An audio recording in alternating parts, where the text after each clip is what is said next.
ENS Sumada mitaky fandraisana mpampianatra telo arivo ao anatin'ny LFR eny amin'ny roapolo amby roa arivo ho tombontsomby zaza malagasy. Fitondrana fanavaozana hifantoka amin'ireo iraka telo nampendreketina azy.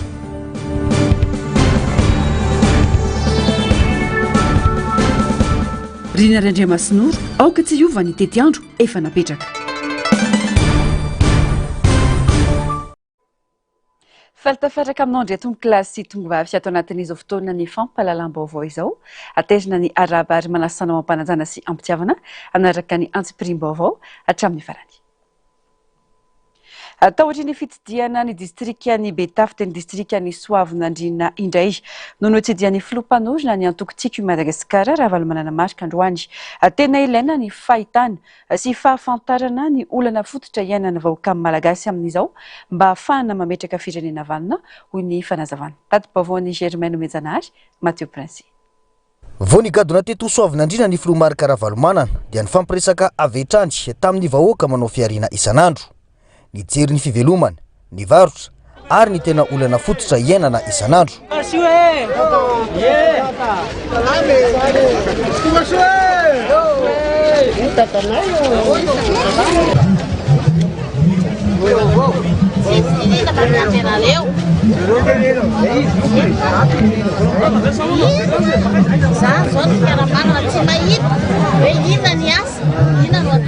Ankoatra ny fijerena ny zava-misy tety an-tsena izay fiainan'ireo tantsamby varibokatra miakatra dia nitsidika ny birao ny komina ihany koa ny tenany. Tsy hatrereto vahoaka ny nahita ny filomarika Ravalomanana ka nitady toerana ifampiresahana taminy. Teto amin'ny efitrano fanaovana mariazy no nanatanterana ny fampitafana fohy. Tena mijery fotony ny zava-misy izahay dia amin'ny fokotany dia amin'ny commune satria ho avy fotoana angatantsika hoe tena mefalevatena an'ilay zany commune izany satria raha mahita an'izao zao tsy sahaza ny vahoaka ny Soavinandriana ty commune ty zao vao mijery ny tompomaso kosa dia kely loatra tsampy fitaovana sahirana ianareo ty fa aoriana rehefa tonga le fotoana ka hoe tanteraka somatsara ny fanomezana ny fahefana feno sy ny autonomie ny commune sy ny région zava-dehibe zany. Rehefa nivoaka io efitrano io anefa ny filomarika Ravalomanana dia narahin'ireto vahoaka maro hatrany. Voromaro ny vahoaka nangetaheta ny afatra avy amin'ity filompanorona ny Antokotimo ity. Teny an-tsena teny tio aho mavelo fanantenana fa mana fanantenana ny olona. Dia ny antony tonga vanay aty dia mitsidika anareo aloha efa vesta aty. Mitsidika anareo hoe manao nareo ty fa sahiranareo vidim-bary mora be ohatran'izany aniko mandehandeha eo. Dia tonga eto aho milaza aminareo hoe tsika tsy maintsy manao viazy atao rehetra mba amezan-tanana ny fitondrana amin'izao fotoana izao mba hatonga azy tanteraka tsara ny asa paritaikina amanao ndraiky presidena azy eo satria zany zavatra ndretsika dia tanteraka ny fifidianana izay fifidianana tsy mitaniny ary koa tanteraka ilay fitsoanam-pirenena izay tarihan'ny FFPM dia rehefa vita zay inoso amin'ny paquet-bahoaka isika anaovantsika ny safidy hoe ina ny itondrana Madagasikara. Taorian'ny kabary sy ny afatra izay nataon'ny filomarika Ravalomanana teto amin'ity toerana ity dia niazo ny efitrano malalaka izay toerana efa nifanomezana tamin'ireo mpikambana timma eto Soavinandriana avetrany ny filomarika Ravalomanana. Tokana ny afatra firenena tokany Madagasikara ka tsy tokony anaiko zarazaraina ny samy malagasy. Satria ny fitoanan'ny roam-pirenena tena zava-dehibe indrindra amaritana ny hoavin'ny firenena, amaritana izay tena hitantanantsika azy. Ka ny mety amintsika indrindra dia ny faritra, ny famaritana sy ny rafitra firenena tokany Madagasikara. Satria misy tady ampizarazara Madagasikara ary ambadika any. Mety amintsika ato amintsika Madagasikara zany dia ny rafitra ho firenena tokana anjakan'ny fanapaha-pahefana mahomby na ny état unitaire décentralisé. Anana ny fahefana feno ianareo aty amin'ny faritra. Amin'ny famaritana izay tokony hampandrosoana anareo ka anana ny budget mety aminareo sy mety amin'ny faritra. Ny fanapaha-pahefana tena izy dia manome fahefana feno ny mpitondro aty amin'ny faritra, ny commune ary ny indrindra ny faritra. Ray any Madagasikara, ray malagasy, ray ny fitenitsika. Nitety an'ireo fahatany eniny izahay dia samy naheniny feo. samihafa ny fiheviana, samihafa ny fomba fanao, samihafa ny fanahy izany raha famenontsika. Tsisy firenena eto ambonin'ny tany amin'ny teny anankiray afa-tsy tsika eto. Dia tsy anaiky mihitsy tsika hoe mety amintsika indrindra dia nirafitra firenena tokana anjakan'ny fanaparitaka ny fahefana mba hoeny amin'ny commune sy hoeny amin'ny faritra. Amin'izay fotoana izay anana ny budget izy, anana ny fomba fitakian'ny hetra izy, ary anana ny indrindra ny olona mahafaka mavita an'izy izy. Efa nampanantenaina ny zanak'Israely ny tany Kanana, rehefa niaditra izy ireo dia tratra ny tanjony. Tafody ihany tsika mifara. Mihevileo ho tafody ho afaka amin'izao fahasairana an'izao. Hiverina ny tany izay tena tondra drono sy tantely, ary ho afaka amin'ny fahasairana ny voaka malagasy izay mahatratra roa amin'ny valopolo isan-jato ny mponina sahira. Ho tafody ihany nareo mifara. Ho tafody. Izany hoe moa zany tsy maintsy midina fotony ohatr'izao miaraka amin'ireo délégation miaraka amiko reto. Dia mifandingitra zay rehefa avy eo, dia lasa hainay io, haitsika io, dia rehefa tonga zay ilay fotoana, dia zay tsy maintsy ataontsika izay tafody anareo amin'ny tsy fijaliana intsony. Tsikatra ho an'ny teto Soavinandriana fa vonona tanteraka ny mpikatroka andray anjara amin'ny fiainam-pirenena araka ny baiko napetraky ny filoha Marc Ravalomanana. Manodidina izay vaovao izay efa voafaritra ny tetiandro ho an'ny fanavaozana araka ny efa napetraky ny fitondram-panjakana. Anamafy ny fanaramaso amin'ny fantanterahana izany ny antoko tiky Madagasikara hoy ny fanazavana. Mazava ny targetra ho an'ny antoko dia firenena manana filoha voafidim-bahoaka ara-dalàna amin'ny taona 17 fanadihadiana. Tsy tokony hampiova ny tetikandro efa napetraka ny fanapahan-kevitra mandritra ny fikonan-doha-pirenena. Ao anatin'ny tetikandro no misy ny fikonan-doha-pirenena, fa tsy ny fikonan-doha-pirenena no andrafitra ny tetikandro ho an'ny fanavaozana, hoy ny sekretera jeneraly ny antoko tim Rina Randriamasinoro. Amin'ny desambra izao raha ny tetiandro meno ny fitondram-panjakana izay tsy tokony hiova intsony na misy ara ny concertation nationale satria ny concertation nationale efa ao anaty tetiandro. Dia ao anaty tetiandro nomena ihany koa dia amin'ny desambra ho avy zao ny refonte de la liste électorale na fisoratantsika anarana ao anaty listy mpifidianana. Dia anjaranareo ny manaraka ny toromarika mandeha misoratra anarana ao anaty listy mpifidianana. Amin'ny septembre 2027, averiko indray mandeha, septembre 2027 ny fihodinana voalohany fifidianana filoham-pirenena. Dia miomana amin'izay isika. Misy ny concertation nationale mialohan'izay. Dia efa misy ny toromarika ny vola volaina niaraka tamin'ny filohan'ny antoko ho aparitaka tsy ho ela aminareo mpitarika rehetra tia hoe inona ny foto-kevitra hoentintsika amin'izay concertation nationale izay. Ho an'ny fiomanantsika amin'izay tetiandro izay na ny liste électorale na ny fifidianana filoham-pirenena efa misy koa ny paikady amin'izay. Ny fitondrana izao dia fitondrana vonjimaiky. Tsy fitondrana natao hitondran'ny firenena amin'ny mataonany maro akory, fa mametraka ny firenena ao anatina fifidianana amin'izay 2027 izay. Manampy fitondrantsika fa miomantsika amin'izay fifidianana izay. Miomana isika amin'ny fiatrena ny dingana rehetra ho amin'izany, hoy kosa ny mpandrindra nasionaly ny antoko tim Razafindrano Williamson. Tsara nefa ny manamarika fa maro koa ny sedra izay nilalovantsika kanefa efa miverina zao ny herintsika, miverina ny finoana, miverina ny fanantenana, ary tsy misy hery mahatohatra raintsika rehetra reo no mitsangana, tsy misy hery mahatohatra ny fitohizan'ny tantarany antoko tiako Madagasikara. Zao nefa ry rahalasy ray nabavisana atao anatin'ny antoko, mamafy aloha vao mijinja, mamboly aloha vao miody, tsy misy fandresena raha tsy miasa isika, tsy misy mpitarika ao amin'ny antoko mahavita tena irery, ary tsy mandresy ny antoko raha anatin'ny fizarazarana. Koa tsara isika manomboketo raha miombona, tsara isika manomboketo raha miaraka, adinoy ny lolopo, famela eloka, aoka isika iaraidy, fa mihoatra antsika ny tanjona, mihoatra antsika tsirairay.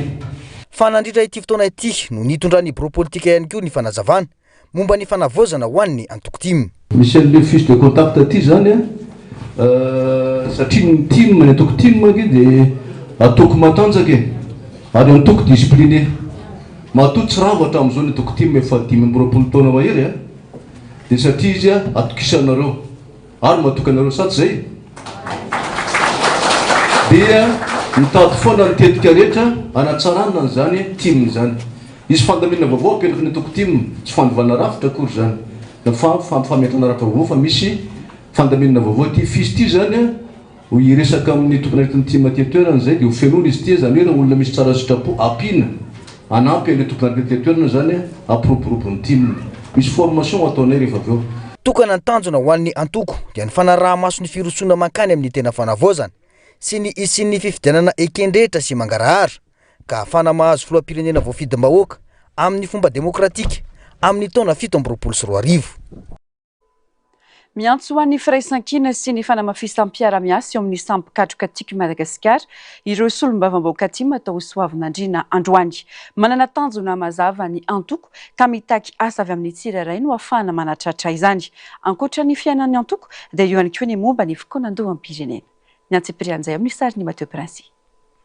Tokaty zay mitsidika anareo mampiomana anareo fampizara aminareo ny foto-kevitra ijonon'ny atokitiky Madagasikara ny finampiarahamonina ny tanjona sy ny sisa matoy anareo voromaro toy izao dia resy lahatra ianareo zao raha ny afatra miomana ny ray andraikitra ny fanelingelenana ny fisamborana sy ny sisa teo tsy nampihevitra atsika zao efa malalaka dia maherezana ahoana dia manajavy tsipika arao ny toromarika io président tarika atsika Soavin'Andriana dia anisan'ny toerana tena mamokatra ary mamatsy faritra maro eto amin'ny tany sy ny firenena fa saingy ny olana dia ny faratsian'ny lalana izany zavatra zany fony ianao mbola ny tantana ny firenena Andriamatoa filoha dia anisan'ny tao anatin'ny mamaty amina anao zany fanamboaran-dalana zany ary zany fambolena sy fiompiana zany dia ny fiarikarenany tsara indrindra hatramina firenena na firenena ny Madagasikara dia tamin'ny taona ny tantananao ny firenena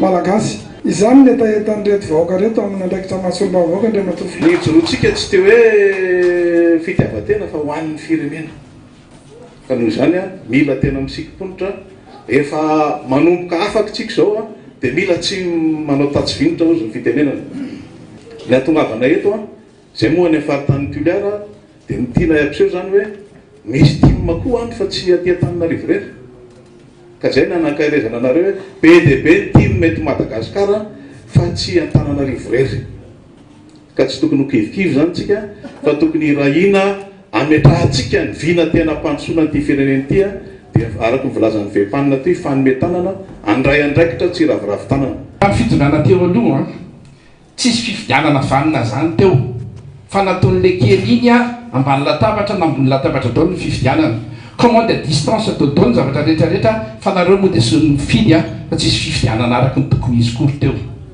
zay tena zavatra mamavalaelo ka amin'izao fotoana zao nefany dia miara-miasa amin'ny fitoram-patsikana misy tsika ary miara-miasa amin'ny président Marc Ravalomanana dia mizotra mandeha tsy moramora na tsy moramora fa mety mandeha mafy ihany koa makany amin'ny fifidianana ka ny atsika fifidianana ihany fifidianana trany zay ny atsika ary tsy maintsy atao ny fomba rehetra mba hampadio mangarahara izany fifidianana zany fa tsy nanamborony fotsiny sisa ny vahoaka malagasy ary hoy ny FFKM tamin'ny toroteny tamin'ny fanokafana ny fionambean'ny farany teo hoe ho avozona ny zavatra rehetrarehetra misy matahotra an'izany kanefa zay no izy avozona hatrany atsimo hatrany avaratra hatrany andrefana hatrany atsinanana avozona hatrany fotony ka hatrany amin'ny faratapony ary tsy mitamatamatsika zay moa voambola monsieur le président miroso makany amin'izay fanavozana ny zavatra rehetrarehetra zay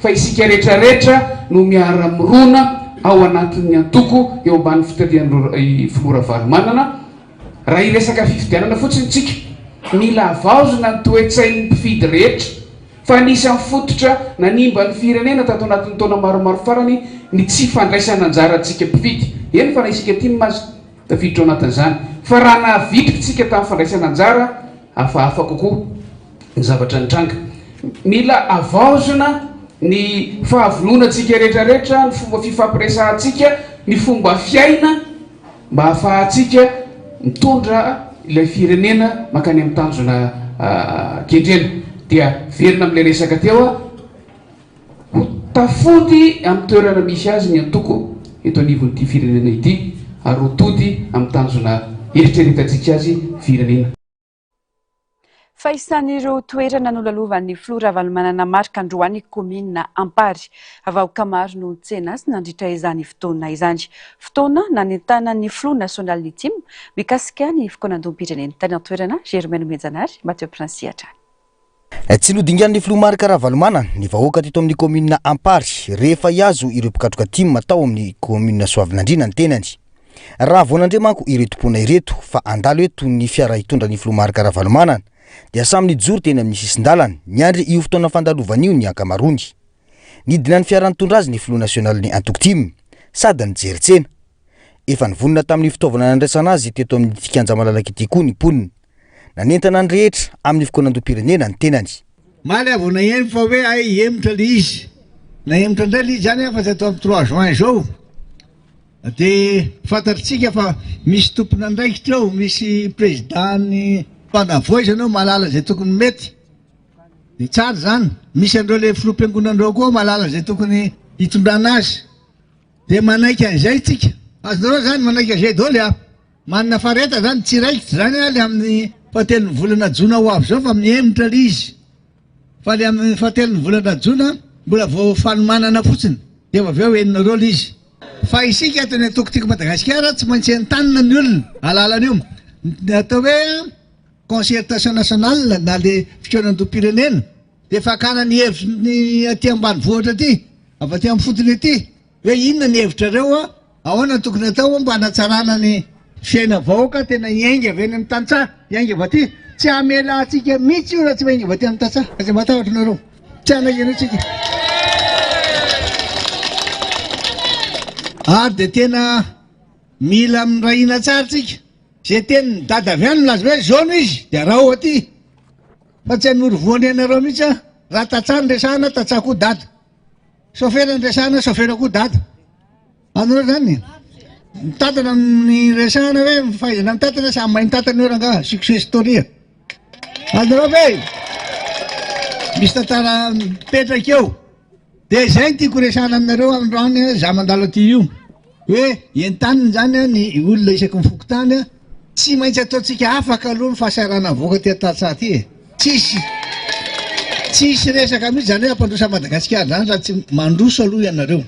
Ohatra le nataotsika taloha reny.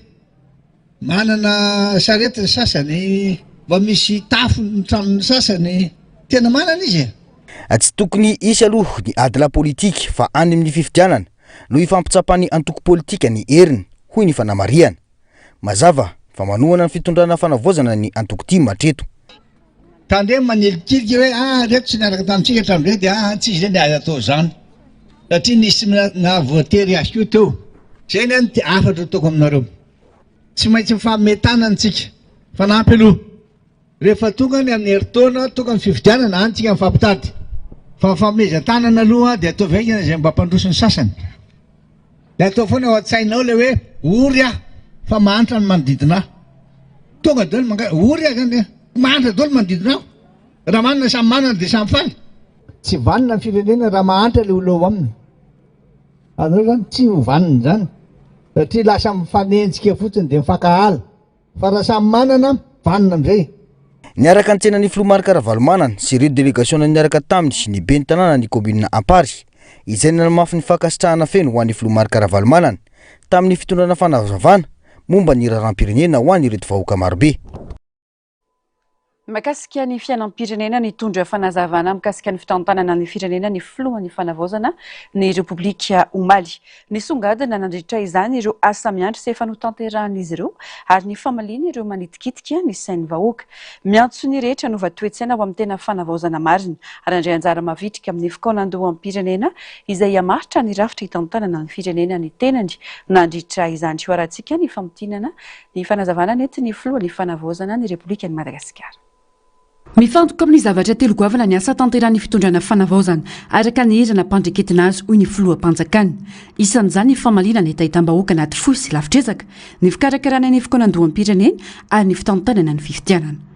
Za miaramila rehefa omena mission dia ny mission ny atao ary mifantoka amin'iny mission iny.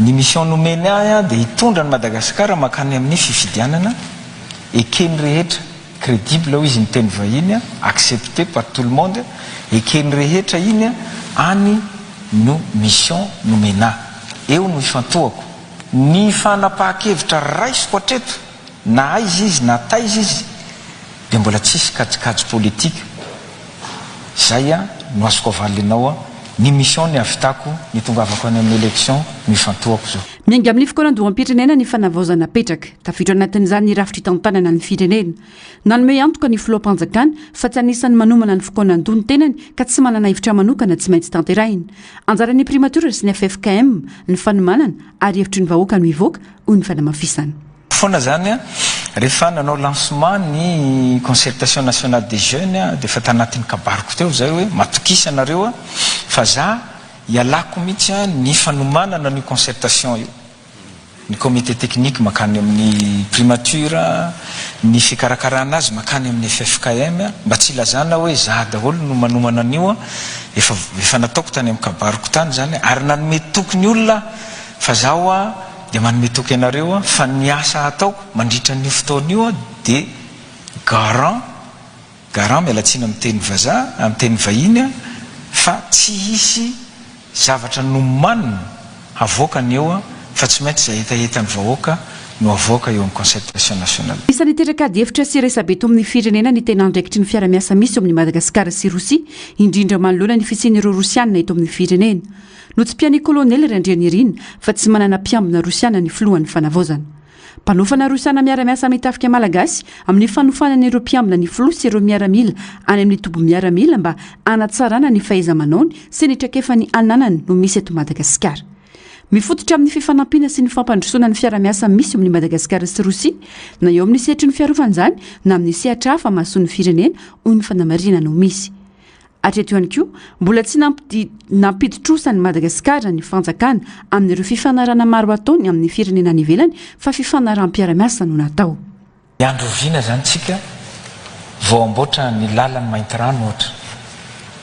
ohatra fotsiny zay fanontaniana petrako iandro viana tsika vao amboatra ohatra hoe ny poro any Diego na any Manakara iandro viana tsika vao amboatra ny FCE avy eo Fianaratsoa makany Manakara na ny lalan'ny train makany Toamasina iandro viana hatreto aloha zahay mbola tsy nitrosa fa fanarana fiaraha-miasa no ataonay aloha hatreto mba afahanay manao an'izany fototra fitrasa zany dia mifanaraka amina tanambola na amin'ny firenena manakarena anankiray efa miditra antsihatra momba ny raharambohy malaza ireo manampaizana Rosiana fantatra tamin'izany fa Botolisy manontarika ny fahafatesan'olona maro tamin'ny raharaha iny saingy mbola tsy fantatra kosa ny karazany miantso ireo izay mbola manana singa ny filohan'ny fanavaozana mba nome izany anoizana ny fikarohany to zahay nandefa an'ireo spécialiste Rosianareo teny ambohy malaza nijery an'le trano satria izy nilaza navovoka dinon'ireo fotsiny izy dia fantatra hoe mety ho hitana eo ny source an'le botulisme fa rehefa tonga teny zareo dia gaga moa fa vita sasa amina détergent daholo le toerana efa lasa fanjairana sy ny namana dia tsisy nina hitany iny fa mandrisika zahay raha misy singa mbola mipetrapetraka any satria zahay maheno hoe any ivelany any Frantsa mbola misy singa misy olona manana an'izay any raha mbola any zay singa zay dia azomenanay mba hanoizanay an'ilay fikarohana hoe inona lay botulisme nafaty olona bedabe teny ambony malaza fa ny fantatra aloha dia botulisme iny fa tsy fantatra hoe botulisme naturel ve sa botulisme arme biologique manomboka amin'ny fivohan'ny toe-tsain'ny olom-pirenena ny fanavaozana eo ny filohan'ny fanavaozana ka hiala amin'ireo endrika fanampitena sy fanedriben'ny firenena sy ny kolikoly ny tena fanavaozana andrasana dia fiovam-penitra lalina sy ny vanovana rafitra hoy izy no mafisiny fa efa misy ny ezaka tao anatin'izay fito volan'izay raha tsy lasa fa tsy nresaka jiro sy rano ny fanamboaran-dalana ny fijeren'ireo asa tena maika sy laram-pamiany vahoaka ankoatra ireo manamafy ny fiara-miasany sy ny fisokafany amin'ny rehetra ny fitondram-panjakana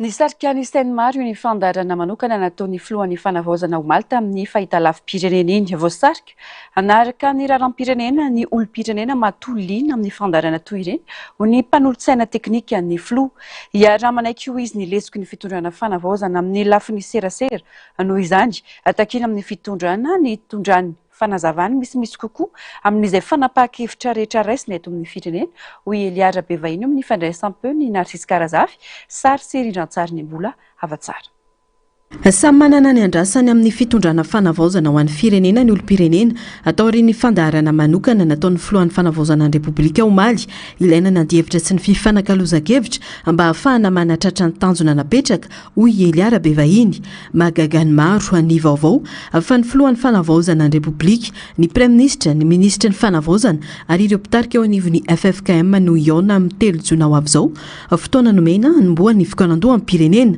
everina fa misy antony ambadika izany fanapahan-kevitra izany ho ny fanehoan-kevitra na inona nefa antony dia tokony hazava amin'ny vahoaka hatrany ny antony andraisana fanapahan-kevitra lehibe toy izany ho ny fanamafisana. Nanantena moa zany tsika rehetrarehetra hoe no amin'ny fahatelo volana Jona zao zany ny fanokafana iny moa zany dia fantatritsika indray hoe nisy ny zavatra nolazain'ny filohan'ny fanavaozana hoe izy ny Premier Ministre ny FFKM sy ny Ministera ny fanavaozana indray aloha zany nanokatra azy mbola tsy ofisialy moa zany zay zavatra efana izany ary efa nitenenina zay zany zao dia efa manova an'ilay zavatra nandrasantsika kanefa na izany izy mety manana zavatra eritreretina ihany koa zany ny mpanomana n'ilay concertation matoa misy ny zavatra sahala amin'izany fa raha ho ahy fotsiny amin'ny maha-olom-pirenena dia ozy hoe tsara foana ny zavatra mazava tsy atao ny fahatelo volana Jona indray fa misy ilay fanovana dia izy hoe tsara ny manazava an'izany hoe inona ny antony rehefa tena mazava amin'ilay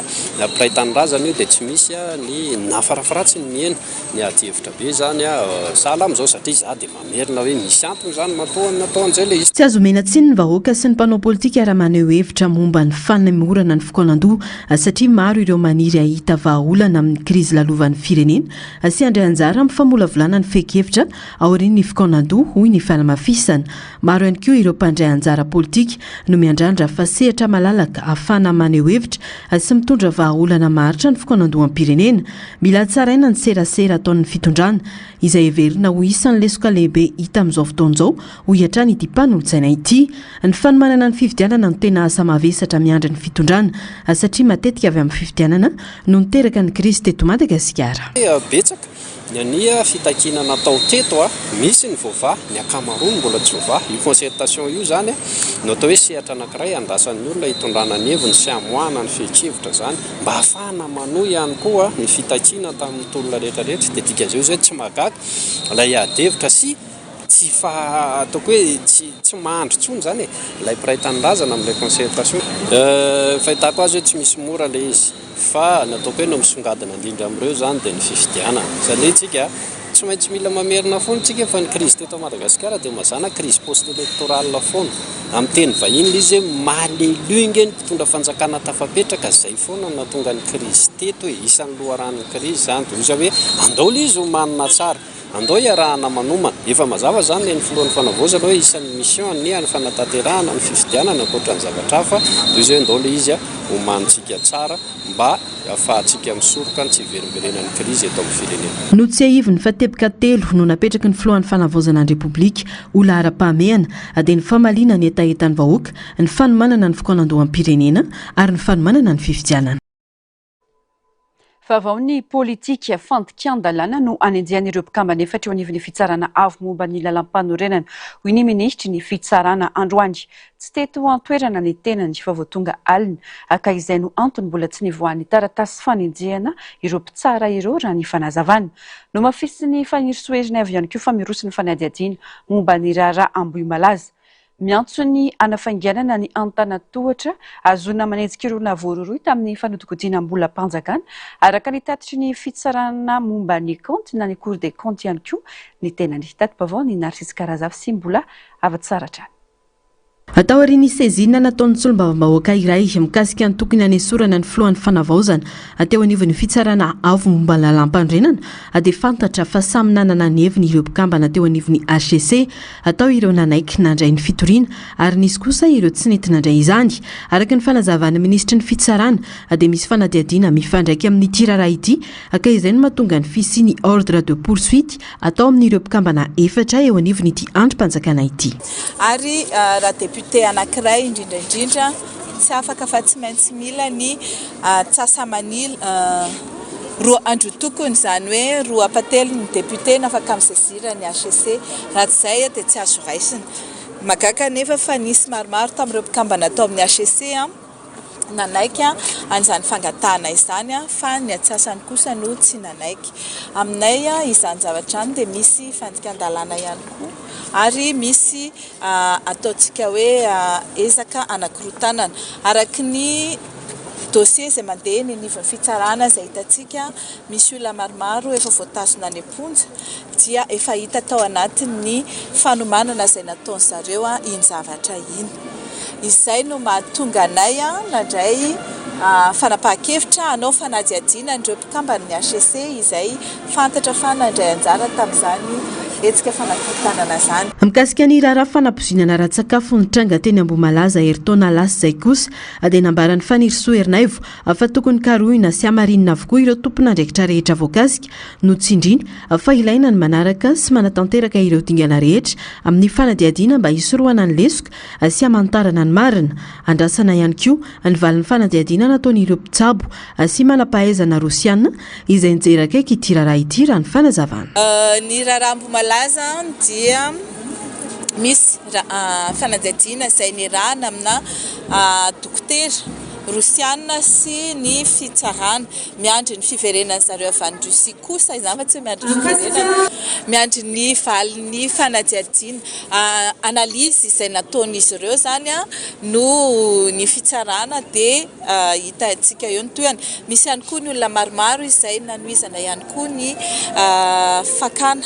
fakana ny témoignage sy ny zavatra fantatry izy ireo ary misy olona maromaro izay tokony mbola atao fanadihadiana. Mikasika ny tatitra navoaka ny fitsarana momba ny compte indray dia ilaina ny fisian'ny saisine avy amin'ny fiadidiana ny fanavaozana ny Repoblika miantefa amin'ny inspection générale de l'État na ny IGE mba azahoan'ny ministera ny fitsarana manokatra sy manafaingana ny fanadihadiana. Tokony hisy ny tatitra avy amin'ny inspection générale de l'État amaritana mazava ireo sapan-draharaha na tompon'andraikitra voakasiky ny fanodikodinam-bola voalaza tao anatin'ny tatitra ny Cour des comptes. Tokony ho vitan'ny IGE ao anatin'ny 570 andro aorian'ny famoahan'ny fitsarana misahana ny compte ny tatitra ny fanadihadiana raha ny fanazavana ihany. Manao saisine na manome ordre de mission ny inspection générale de l'État ny présidence mba hanaova ny fanadihadiana na enquête préliminaire mikasika an'ireo département izay voakasika izay tatitra fanodikodinam-bola zay satria izay ny voalaza ny lalàna hoe tsy maintsy misy ihany koa zany ny rapport d'inspection ny IGE mba ahafahana mandefa izany eny anivon'ny fitsarana.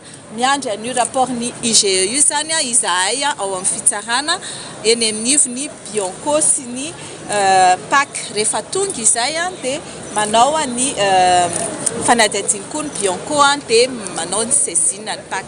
Zay zany ny fandehany. Dia tsara ihany koa zany mba antanisika ny amin'ny inspection générale de l'État hoe aiza ho aiza ny fanadihadiana izay nataony zareo. No mafisy ny ministry ny fitsarana fa rehefa mivoaka ny vokatry ny fanadihadiana IGE vao afaka iroson'ny fitsarana ny fanenjehana ireo tompon'andraikitra ambony voaroroy tamin'ny fanodikodinana ny volam-panjakana. Lafim-baovao hafa tanteraka araka ny vaovao navoaka ny France Info Mayotte Première no sakana ny tafika an-dranomasina frantsay tany amin'ny ranomasina Atlantika omaly alady ny sambo mpitondra solika ny angy avy any Rosia antsoina hoe Tagore mitondra saina malagasy. Voalaza fa nampiasa taratasy osika mitondra anarana avy etỳ Madagasikara ity sambo ity raha ny vaovao ihany kanefa tsy voasoratra ara-dalàna atao amin'ny registra malagasy akory ho ny APMF. Nirosona ny fisavana ny sambo sy ny fitsirena natota taratasy rehetra ary voalaza fa nisy tsy fahatomombanana. Nampandrenesina avy hatrany Pampanolalana ao Brest izay tompony andraikitra amin'ny raharaha-pitsarana an-dranomasina. Nentina namonjy toeram-piantsonana Vonjimaika na raha ny tafika an-dranomasina frantsay ity sambo ity hanohizana ny fanamarinana sy ny fanadihadiana raha ny loharan'ny-baovao. Raha ny fantatra dia ny filoha frantsay no nanambara ny momba ny fanakanana ity sambo ity. Tsy azo ekena hoe Emmanuel Macron ny fisian'ireo sambo manitsakitsaka ny fandrarana sy ny lalàna iraisam-pirenena momba ny fifamoivoizana an-dranomasina ary mamatsy vola ny ady ataon'ny Rosia amin'ny Ukraine efa ho efa taona izao. Nanamafy ny filoha frantsay fa loza mitatao amin'ny tontolo iainana ireo sambo ireo satria tsy manaja akory ireo fepetra sy fitsipika fototra momba ny fivezivezena an-dranomasina. No mafisy Emmanuel Macron ihany koa famaritra sy tsy miova ny fahavonona ny France hiady amin'ny antsoina hoe sambo miafina na ny flotte fantôme ampiasain'ny Rosia mba hitsoahana amin'ireo sazy iraisam-pirenena. Raha ny fantatra efa nisy tranga efatra tahaka izao nataon'ny Frantsa toy ny Sambo Denia sy ny Grinch izay nitondra sainam-pirenena mozambikiana sy komoriana no sakanana tany amin'ny ranomasina Mediterane tamin'ny volana Martsa sy Janoary 2022 lasa teo. Efa nisy ihany koa ny Samborakay izay no sakanana tamin'ny volana Septambra 2022 tany amin'ny morontsirak'i Bretagne any andrefan'ny Frantsa raha mbola nandeha an-dranomasina tsy nitondra sainam-pirenena. Ireo sambo telo ireo dia samy nogiazana sy notazonina vonjy-maika avokoa saingy navela nondi ny taorian'ny fandoavana lamandy. Efa nanamafy moa i Frantsa ny volana Aprily lasa teo fa mikasa ampitombo avy roa ny sazy miatra amin'ireo fandikan-dalàna mifandraika amin'ny tsy fisian'ny sainam-pirenena ara-dalàna sy ny fandavana ny fanarana apetraky ny manampahefana. Tanjona ny hanamafisana ny ady amin'ireo sambo ao anatin'ny antsoina hoe flotte fantôme rosianina izay ahina ampiasainy elana amin'ireo sazy iraisam-pirenena raha ny loha ranom-baovao hatrany. Andrasana ny toy.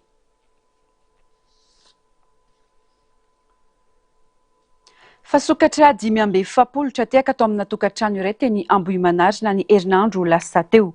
Ahitana sokake, Astrochelis radiata misy 370 sy sokabato Pyxis arachnoidis misy 230 ireo biby tratra ireo izay samy karaza sokatra tsy fahita raha tsy eto Madagasikara avokoa ary efa atahorana ho lany tamingana. Olona telo no ampidirana amponjavonjy-maika eny Antanimora rehefa natolotra ny fitsarana ny 20 Mey lasa teo. Noraisiny Earth Survival Alliance na ny TSA antanana kosa ireo sokatra iantohana ny fikarakarana sy ny fiarovana azy ireo. Araka ny lalàna manan-kery dia voarara ny fitrandrahana, ny fanondranana, ny fiazana, ny fihinanana ary ny fiompiana ireo karazan-tsokatra ireo. Vokatry ny fiara-miasa teo amin'ny polisy-pirenena sy ny fitaliavana misana ny ady amin'ny fitrandrahana tsokosoko ny arena voajanahary, eo nivon'ny ministeran'ny tontolo iainana sy ny fandrosoana Lovenjavy no nahazoana izao vokatra izao. Mitohy ankehitriny ny asa fanamboarana ny voie rapide mampitohy Antananarivo sy Toamasina. Mahatratra 570 faingo 800 ny tany favitany asa ao amin'ny ampahany voalohany, mirefy 20 kilometatra izay manomboka Ambodifasina ka hatreny Anjozorobe raha ny tatitra avy amin'ny ministera ny asa vaventy. 70 kilometatra amin'ity lalana ity no voarakotra tara amin'izao fotoana izao. Tafiditra ao anatin'izany ampahan-dalana sasany toy ny PK 0 hatramin'ny PK 12. PK 14 hatramin'ny PK 18 ary ny PK 27 hatramin'ny PK 30. Mikasika ny tetikasa teleferika kosa dia mbola tsy laharam-pahamehana ho an'ny malagasy any amin'izao fotoana izao. Mbola maro ireo fanamby ara-teknika sy ara-bola tokony hovahana indrindra ny resaka famatsiana herinaratra mpandehanana azy hoy ny fanamafisana. Ankoatra ireo, efa mandeha koa ny fifampiresana momba ny tetikasa volobe saingy ny famaritana ny saran'ny herinaratra vokarina no mbola olana manakana ny firoson'ny tetikasa. Favao ny tranga ampiaramonina olona valo no samborina, roa hafa mbola karoina manoloana ny raharaha famonoana sy fanapahan-doha, zaza manana toetena varira tany Toliara faharoa. Entitra ny filohan'ny fanavaozana nanome toromarika ny manampahefana rehetra, andrainy andraiky ny manoloana ity raharaha mampiorikoditra sy mahazovana ity. Nangatany tokony isaziany ireo rehetra meloka amin'ity famonoana ity hoeny tsy hafa fa tsy hijanona amin'ny fonjany Toliara ary anehoana amin'ny vahoaka malagasy ireo ati-dony kotrika izany na iza na iza.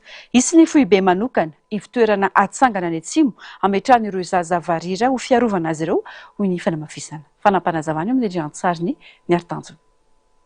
Ombiasy roa mpianatra amin'ny oniversite, mpiasa mpanjakana ary olon-tsotra ireo olona valo efa nosamborina namonina faty tamin'ny fomba feno abibiana n'ilay zaza varira 17 volana hita faty tsy nisy lohintsony tany Toliara faharoa ny farany herinandro teo. Nangataka ny amoana ny valin'ny fanadihadiana ho fantatry ny malagasy rehetra indrindra raha misy tompona ndraikitra ambony voasaringotra ao anatin'izany ny filohan'ny fanavaozana. Entitra ihany koa ny tena nanome toromarika nandrasana fepetra enjana sy anaovana fanadihadiana lalina manolora ny tranga miverimberina amin'ireo olona manana toetena varira ka nangataka ny tokony isazian'ireo meloka amin'ity famonoana ity hoeny tsy hafa fa tsy janona amin'ny fonjany Toliara. Raha ohatra ka misy olona ambony ambadiky ny zavatra ohatran'io dia avoahany vahoaka malagasy izy ny olona ao ambony ambadiky n'io satria ny zavatra ohatran'io manko izay ataontsika hoe crime rituel amin'ny teny frantsay ny anaovana azy dia matetika ampiasain'olona amin'ny zavatra maro izy io ampiasainy karazana sorona ohatra hoe azahoana vato na mercure zay tadiavina zay mbola tsy azony efa ela dia manao an'ireny satria izay ny eritreretiny hoe azahoany an'ilay arena fa misy koa olona mety manambola, manakarena, mety tazona ny toerana izy dia aoka mba tsy hoapetraka any amin'ny fonjany toliary ireo olona reo fa afindrao aty tsy afahy fa na izany anefany atsika efa niratifie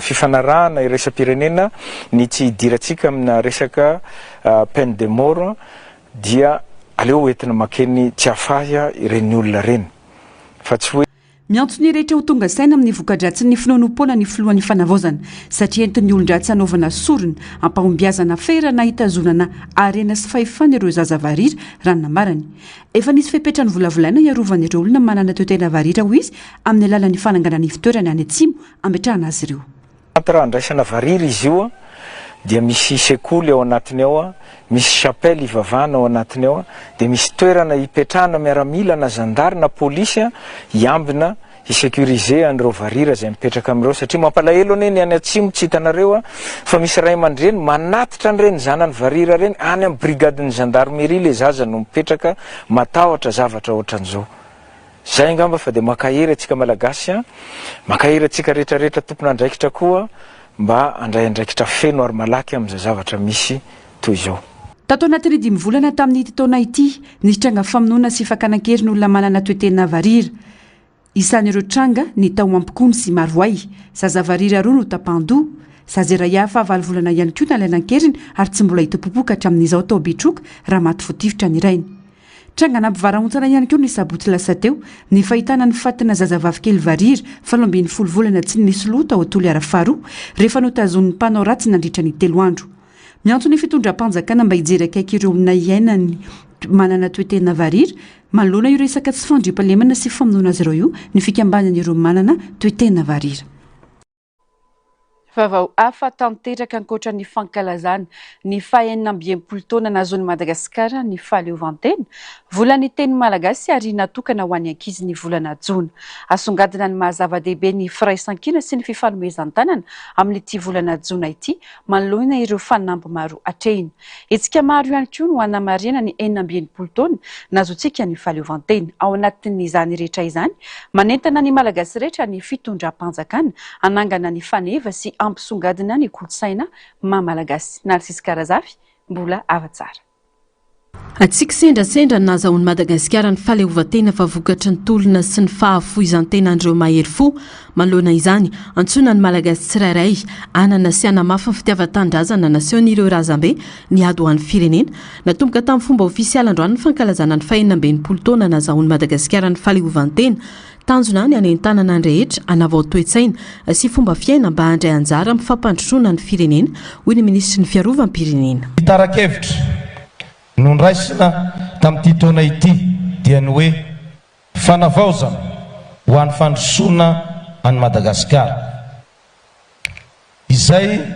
mifanindran-dalana tanteraka amin'izao vanim-potoana iainantsika izao dia ny vanim-potoana ny fanavaozana tsy fehezan-teny fotsiny izany fa antso sy aingy ho an'ny rehetra hanavao sy hanamafy ny fitiavan-tanindrazana manentana ny rehetra mba hanavao ny toe-tsaina hanavao ny fomba fijery hanavao ny fomba fiasa ho an'ny fampandrosoana maharitra ny tarakevitra raha laniny no tsy aivina ihany koa afa manana anjara toerana lehibe sahany ny foloalinda malagasy izay efa namoaka olomanga maro teto amin'ny firenena ankoatr'izay manentana ny malagasy rehetra nangana ny faneva sy hanome asa ny fahaleovantena ny ministry ny fizahantany sy ny asa tanana ny ainatsika zany atao hoe teritery ny ainatsika zany hoe manao zavatra tsy voatery vokatry ny fo fa ao anatin'ny fanavaozana tsika zao dia hoy hoe ny toe-tsaina no avaozana voalohany ao anatin'izany ary ao anatin'ny fanavaozana ny toe-tsaina dia tsindrika hoe fotoana izao iambotsika fa malagasy isika na dia ny fomba fiteny fotsiny aza azaky ny resahana teo dia tsy voatery ho afangaro teny vahiny voalaza ny tiana lazaina ny fomba fiaina ny fomba fiakanjo anatin'ny fanamariana efa nentan'ny filohan'ny fanavaozana ny repoblika dia tena hoe isika rehetra no iara-irehare irahina anandratra ava fa malagasy isika ary indrindra moa ny zavatra iraisan'ny rehetrarehetra manerana nosy manerana Madagasikara na ho an'ny vahiny malagasy mipetraka any ampitan-dranomasina ihany koa dia ny fananganana ny sainam-pirenena manomboka amin'ity an'io tia raijona 2024. na dia maro azy ireo zava-bita dia mbola betsaka ireo asa samiandry hoy ny mpanolotsaina avo eo anivon'ny fiadidina ny fanavaozana manana paikady mazava ny fitondram-panjakana amin'ny fanavaozana sy fanarenana ny Madagasikara tsy ho vitan'ny fanjakana irery anefa izany afa mitaky fiaramentany rehetra. Tao amin'ny sarotra nono azoan'ireo razambentsika izany fandreseny izany ka mahatoka atsika hiravo ankehitriny tafahona ifanafy haja ifanemitra voninahitra hanandratra avo ny hasy sy ny soatoavina malagasy anatin'izao fankalazana ny fetim-pirenena izao. Fotoana manana ny lanjany eo amin'ny fiainam-pirenena ny fankalazana ny fahaleovan-tena Madagasikara sy ny folo alin-da. Ny fanana ny firenena iray ny folo alin-da dia manamarika ny fiandrianany. Folo alin-da raha atao mikajy dia iray hetsy izany. Isa maro tokoa kanefa tsy vaky volo. Mavitrika ary maneho ny hery sy mahizy azy ny firenena iray. Ankoatra ny fankalazana ny fahaleovan-tena dia volan'ny teny malagasy ihany koa ny volana Jona isan'ny firenena manana teny iraisan'ny Madagasikara ka zava-dehibe ny fikajiana izany satria anisan'ny mitahiry sy mampivelona ny kolontsaina maha-malagasy nanentana ny rehetra ankamamy sy hampiasa ny teny malagasy ny fitondram-panjakana. Koa satria fankalazana ny ray volan'ny teny malagasy ihany koa ity volana ity dia manentana antsika malagasy tsy ankanavaka izahay hajao sy ankamamy ny tenitsika.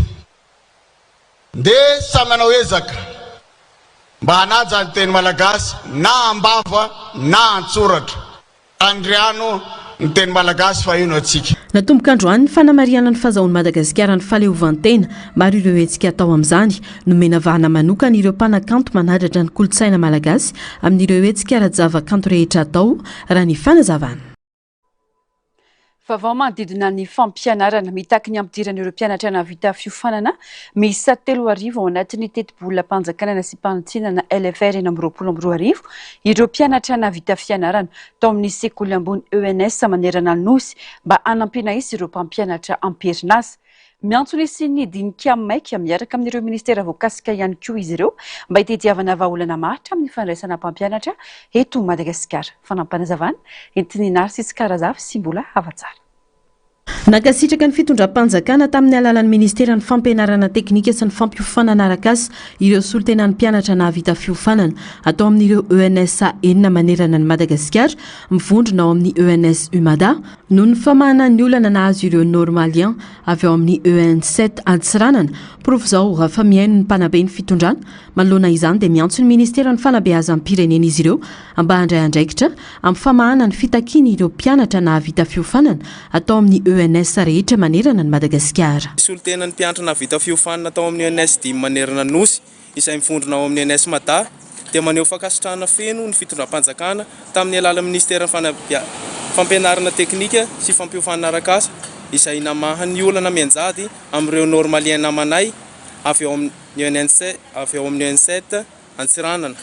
Prov izany fa mihainy ny mpanabe ny mpitondra satria efa nandray ny andraiky ny ministeran'ny misahana ny fampianarana teknika sy ny fampiofanana arak'asa. Atakian'ireo mpianatry ny ENS ny fampidirana ao anatin'ny teti-bolana sy mpanotsinana ny LFR 2026 ireo mpianatra nahavita fiofanana miisa 3 ho an'ireo andian'ny voaka teo anelanelan'ny taona 20 sy 20 sy 20 sy 20 ny fanatanterana nomination sur titre ho an'ireo navita fiofanana CAPEN, MAPEN ary LAPEN ary ny dinkan-databatra boribory iarahan'ireo ministera voakasika sy ireo talehan'ny ENS sy EN7 hitadiavana vahaolana maharitra amin'ny fandraisana mpampianatra nambaran'ny ENS UMADA fa efa maro ireo ezaka nataon'izy ireo tamin'ny fitadiavana vahaolana nisan'izany ny fandefasana taratasy tany amin'ny filohan'ny fanavaozana sy ny fionana tamin'ny filohan'ny voameran'ny fanabeazana eo anivon'ny antenimieran'ny pirenena ary ny tale generaliny miantso ireo solombavambahoaka arak'izany ireto mpianatra ireto mba hanohana ny fanitsina narosony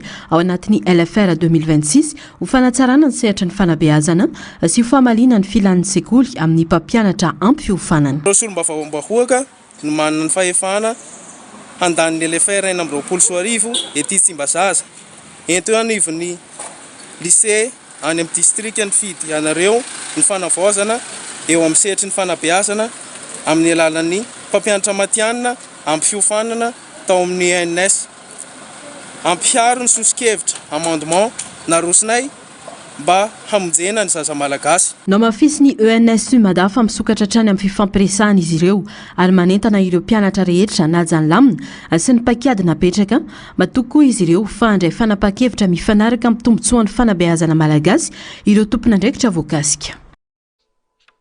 Vaovao avy any amin'ny faritra mirongatra indray tatoato ny alatromby eo amin'ny distrika maromaro mifanila bodirindrina dia tsara tanàna Andilamena Mampikony ary Paul Berger ny fanampianatra amin'izay ny fanenjehana ireo dahalo to amin'ireo distrika ireo ka mahagaga ho ny solombavambahoaka ny tsara tanàna ny fahasain'ny solombavambahoaka ny Andilamena sy Mampikony milaza fa avy eo tsara tanàna avokoa ireo dahalo manao izany asa ratsy izany tokony samy hamany olona ny distrika tsirairay fa tsy mifanendrikendrika ho ity olom-boafidy ity teo amin'ny Sampeu ni Narcisse Karadafy sariny mbola hafatsara.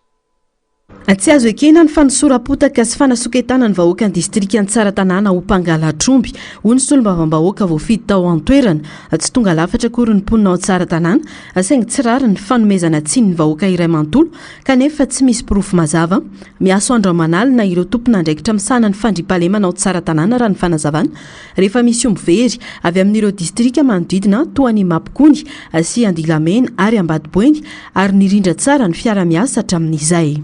Zahay namany ary za manokana mbola mandainga ireo député anankiroa reo ireo telo reo Mampikony Ambatoboeny moa zany efa milamina tanteraka ny azy tsisy mandalo aminay tsony satria nisy zavatra mifampiresahana na lamina mijerena nanaovana azy fa zay sy Mampikony zao tena matetika tena mifampiresaka isanandro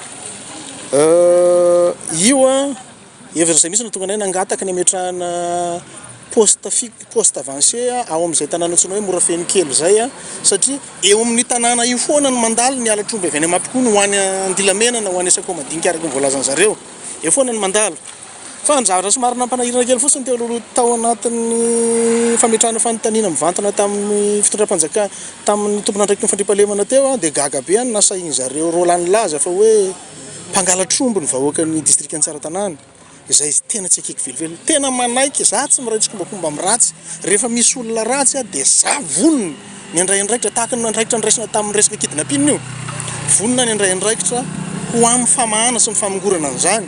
Misy ny alatromby ao tsara tanàna raha ny fanamafisana misy tavavoaka ny Mampikony Andilamena tonga hatrany Ambatoboeny ary maheva tanàna ireo omby very na izany aza nefa mbola tsy nanasoketany mponina tamin'ireo distrika hafa ny tenany sarotra ny isian'ny tambazotra na alatromby ao amina distrika iray raha tsy misy olona ao an-toerana mandray anjara amin'izany ho ihany ny fanazavana miantso ny tompona ndraiky mpanjakana mba hijery akaiky ity raha ity mo ity olom-boafidy ity 23 amin'ny omby 114 io omby efa fourrière ao aminay dia nalainy zareo forcé ny entina nakany amin'ny zareo fotsiny dia rehefa tonga tany ny olona mitondra kahiso mitondra taratasy amerenany omby reo dia amoronany zareo dossier hotoriana dia mamy ny aina aloha ny fananana io aleo maty rapisto zay maty androany lasa mody le olona dia mampalahelo sandohany zareo amina taratasy le omby dia lasa ny zareo tsisy miveriny io na ray zay ny tonga nananao antsoavo any solombavambahoaka rotonta hoe régleo aloha ny problème interne nareo amin'ny distrika Mampikony sy ny problème interne nareo amin'ny distrika ny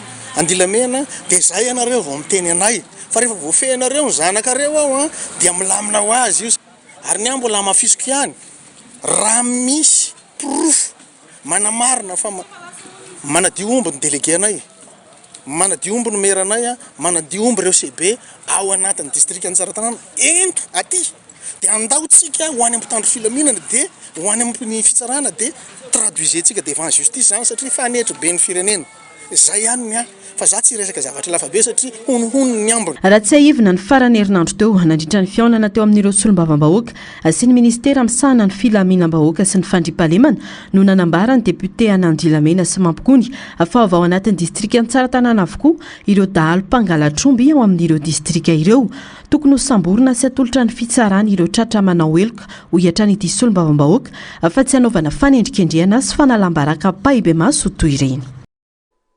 Nijanany amin'ny faritra avaratriny any Jebodon'olo tokana manao fanamparam-pahefana ny tany fikambanana tsy mialonjafy izay ahitana mpikambana meheziny 704 ao Antsiranana raha ny fitaranan'izy ireo nanoloana ny mpanao gazety androany raha ny fanazavana efa nomeny fanjakana ho an'ny fikambanana tamin'ny alalan'ny fahazondalana tamin'ny ministry ny atitany izany tany izany hatramin'izao anefa misy ny sakatsakana sy ny fandrahonana mahazo azy ireo rehefa miditra ao amin'io tany io olombitsy anatin'ny fitondrana any an-toerana no mitongy ny tany raha ny fitarainana.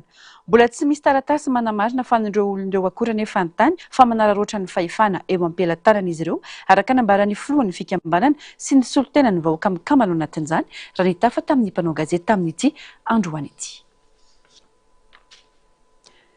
Maresaka avy any ivelany mitohatra ny ady eo amin'ny Rosia sy Ukraine.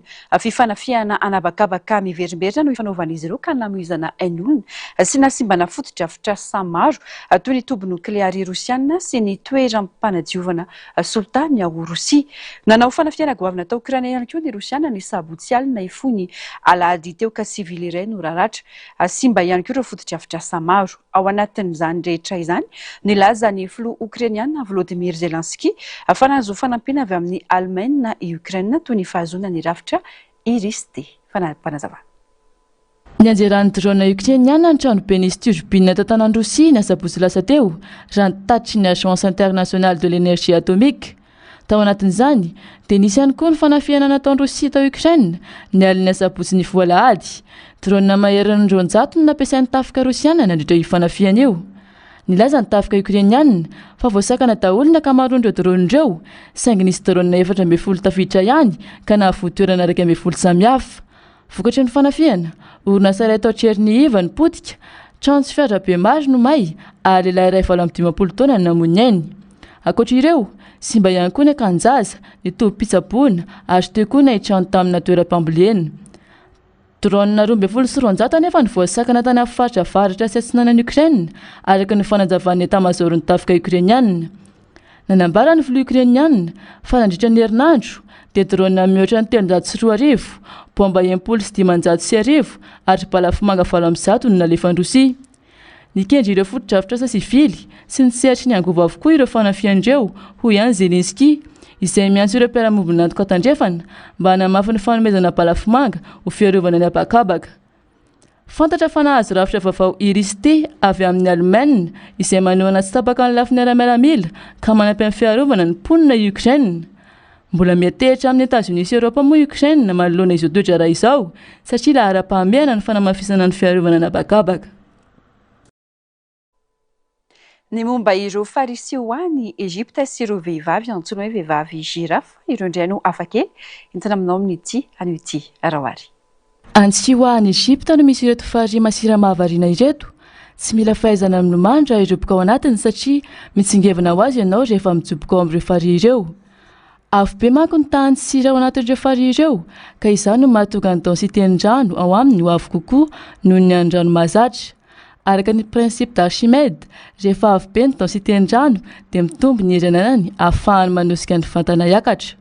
Noho izany, raha ambony noho ny an'ny vatan'olombelona ny densité-ndrano dia mora mitsingevana ny olona mijoboka ao anatiny. Izay ny voalaza fa manampy ny olona hitsingevana avy hatrany rehefa milomano ao amin'ireo farihy ireo. Mety ho an'ireo olona tsy mahay milomano sy ireo olona mbola sambany hilomano ireto farihy ireto.